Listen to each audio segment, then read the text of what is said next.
Eng arzon vodiy kanalida arzon narxda Chang'an avtomobili.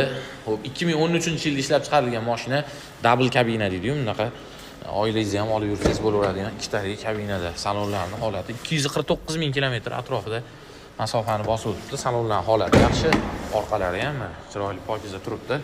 Xohlasangiz oilangizni olib yurasiz, xohlasangiz yuk olib yurasiz, xohlasangiz ikkalalarini ham olib yursangiz bo'laveradi. Xo'p, metan gazlari bor. Holatlari, turishlari yaxshi. O'zlari haydaydigan mashinalar ekan. Motor, hadovoy, korobka, amortizatorlargacha yangi qilib qo'yganman, balonlarni ham yangi taqdim yaqinda deyaptilar. Endi o'zlarini shu haydab turgan mashinalar ekan, zo'r qarab haydar ekanlar. Pul zaruratidan uy chiqib qolgan ekan, arzonroq shuni zaruratidan sotyaptilar ekan. Orqalari ham ko'rsatdim nimalarni ham. Bordlari ham, holatlari yaxshi, zapaskalari turibdi. 249 ming atrofida yurgan, narxi zo'r bo'ldi. Ulgurib qo'yinglar. 5800 dollarga berib yuboriladi. Telefon qilib bemalol baraka qilsalar ham bo'ladi. Turishlar holatlari yaxshi, aqbalda kraska bo'lishi mumkin.